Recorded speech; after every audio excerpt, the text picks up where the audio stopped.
Hi, welcome to today's lecture. For today's learning purpose, we'll be talking about preparation of culture media. Preparation of cultural media. Now, one would ask, what is a cultural media? Before we go into the preparation of cultural media, I want to know what a cultural media is. Cultural media are artificial growth medium for microorganisms. So we all know that if, for instance, you're having itching or painful urination or foul smell in your urine or in vaginal discharge, for instance, you know something is wrong with you. But now we don't know what is causing that problem. But we all know that microorganisms, they are found normally in the body. In fact, some of them are agents of diseases in the body. But now, for us to identify the particular one causing the infection, we need to culture them in vitro, that is away from the body. That means we need to create an atmosphere or an environment similar to that of the body. So that's where cultural media comes into play. It mimics the body's environment. That's why it's called an artificial growth medium. It is not where organisms are found naturally or normally. It's an artificial environment. So that is basically, in layman's term, what cultural media is. So we use them to inoculate these samples like your urine and your HBS to actually grow these microorganisms, to identify them and not the particular one causing the infection in question. And in this regard, now there are several classes of cultural media depending on the type of organism you want to grow or culture. So we already said that cultural media are artificial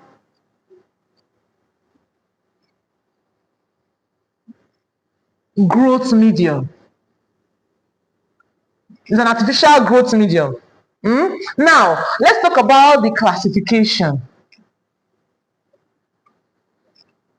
Now, cultural media, based on its form, they are classified into two. You have your broth, which is a liquid medium,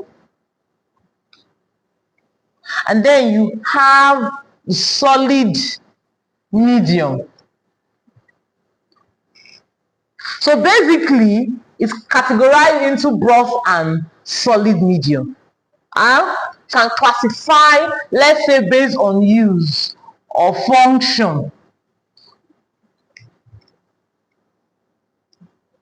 We can classify media into your basal media.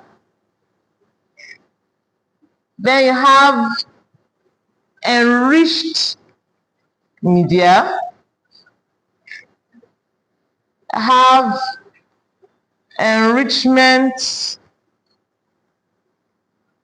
media. Have selective media,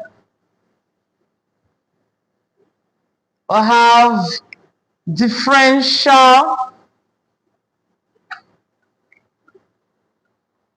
media. The transport cultural media. Have identification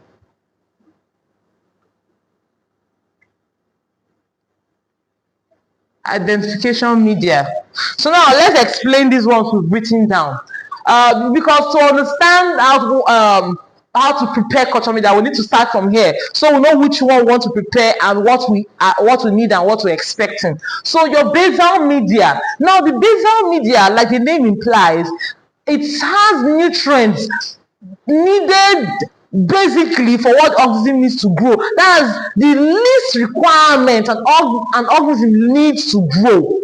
That is what the basal media contains. It contains just the basic nutrient needed for the organism to grow. An example of a basal media is the nutrient medium, the nutrient agar. Now, if you take a good look at this, you see the components of a basal media. Now, you see it has agar, peptone, sodium chloride, beef extract, yeast extract, and the pH. Telling the pH is at 7.4. So basically, your basal media contains agar to make it molten, contains peptone, which is an amino acid, and then it contains your sodium chloride for the electrolytes, and then beef extract, and then yeast extract. So you see that there is nothing special. It's just the basic nutrient the organism needs to grow that is contained in basal media. Like I said earlier, example of basal media.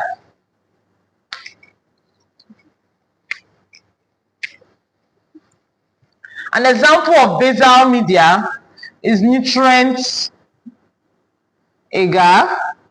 You also have peptone water.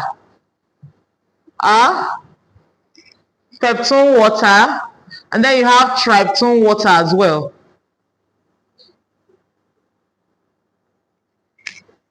So that's that.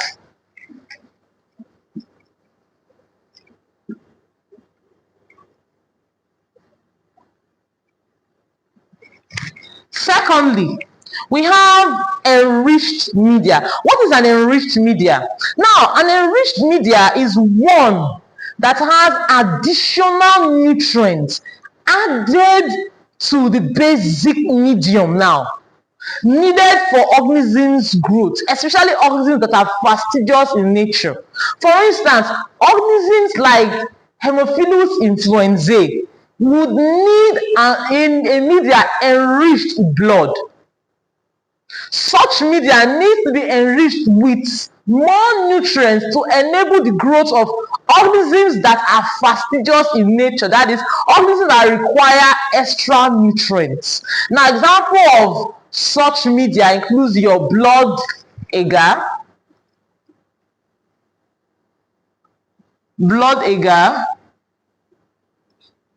chocolate agar. They are all enriched medium.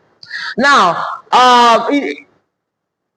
these medium are enriched with blood. Blood agar, chocolate agar, they are enriched with blood. But the difference between blood agar and chocolate agar is a one difference. So we have blood agar, and then we have chocolate agar. So first of all, based on temperature, blood is prepared at a temperature tolerable by the chick. That is at a temperature of 45 degrees Celsius. That is, the blood is added to the molten agar at 45 degrees Celsius, a temperature tolerable by the chick. Now for chocolate agar, it's prepared, the blood is added to the molten agar at a temperature of 70 to 75 degrees Celsius. Now, when added at this temperature, the temperature lyses the blood. The idea of adding the blood at this temperature is so that the blood can be lysed by heat. The second difference we have, I know you're wondering why lyse the blood. Now, the second difference that we have is in the constituents. Now, blood agar contains blood agar contains NAD, which is factor V. Nicotinamide adenine dinucleotide. While chocolate agar contains factor X and V. Now, factor X is hematine. Now, hematine is released only when blood is lysed. That is when hematine is released, only when blood is lysed. So to get hematine, we need to lyse the blood at this temperature. So you see the reason for lysing the blood. So chocolate agar has factor X and V, but blood agar has only factor V. So basically, blood agar is used mostly for routine purposes, but chocolate agar is used in addition for some specialized cultures, like when you're culturing for HVS, aspirates like pleural fluid, ascitic fluid, and the rest of them. So basically, this is the difference that we have on that enriched medium when talking about blood and chocolate agar. The next is enrichment medium. Now, enrichment medium is a liquid medium, a liquid selective medium. Now, what do I mean? I think you understand better when I explain selective media, because selective media are media that allow the growth of a particular organism, preventing the growth of others. So it selectively allows the growth of only one organism and prevent the growth of others. So it selects. So the media is meant for a particular organism. There are inhibitors in the media that will prevent the growth of other organisms. Example of selective media is your SSA, Salmonella Shigella agar. It's a selective media for Salmonella. We also have mannitol salt, which is selective for Staphylococcus aureus. We have eosin methylene blue, EMB, eosin methylene blue, which is a selective media for Escherichia coli, and so on. I think every organism have its own selective media, so just to mention but a few. But the difference between selective and enrichment media is this: selective media is solid in nature, but enrichment media is a broth. That is the only difference. So while selective media allows the growth of only one organism and inhibits the growth of others, but enrichment media and is solid. Enrichment media also allows the growth of only one organism and prevents the growth of others, but it's a broth. So enrichment media is a broth medium that allows the growth of only one organism and prevents the growth of others, while selective media is a solid medium that allows the growth of only one organism, prevents the growth of others. So example of enrichment media is your selenite F that is used to culture stool. You know, in the culturing of stool, you know that there are lots of normal flora of the gastrointestinal tract that are known as Enterobacteriaceae. So these organisms are actually needed for digestion purposes. But when you want to culture stool, that is not what we're looking for, because that is their normal habitat. They are not the problem. They're not what we're looking out for. So in that regard, we prevent the growth of those Enterobacteriaceae, those bacteria found in the GIT, to allow the culprits, the incriminating organism causing the disease now to grow. So you see, in culturing stool, we use selenite F. I think that's well explained. Okay, next of talking about differential media. Now, differential media is a medium or a media that helps you to differentiate organisms one from another. So it differentiates organisms into different categories or classes depending on what is contained in the medium. For instance, McConkey agar contains lactose. Now, it's used to differentiate organisms that ferment lactose from organisms that would not ferment lactose. Also, we have Cled, that's cysteine lactose electrolyte deficient. The difference between Cled and McConkey is in the indicator. Now, McConkey contains neutral red, while Cled contains bromothymol blue. So for Cled, if the organism contains the enzyme lactase, it will break down lactose present in the medium and decrease the pH of the medium, and the indicator will pick it up. We will notice the change in pH to give a yellow coloration for Cled, and neutral red will pick the change in pH to give a pink coloration for McConkey agar. So basically, that's what happens for Cled and McConkey agar, which are differential medium. So example, I have McConkey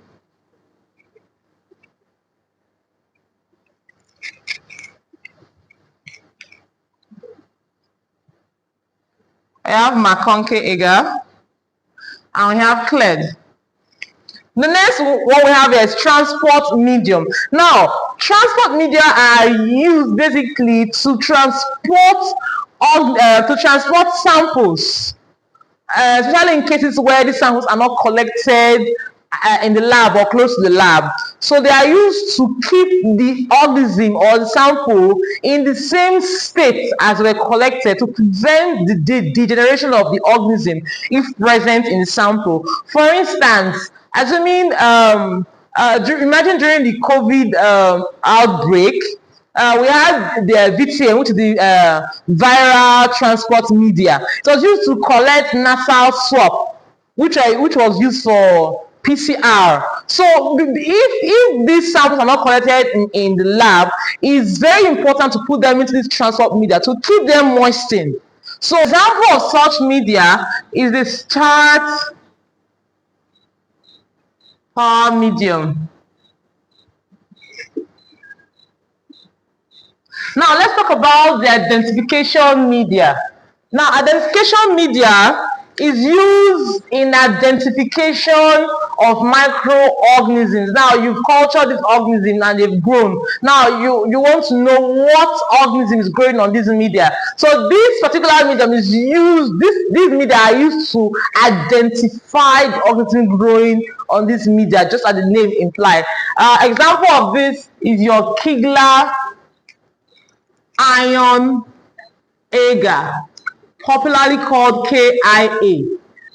It has glucose and lactose present in the medium that will help show you different fermentation and hydrogen sulfide production, and several things in the media that will help you to identify the organism growing on the media.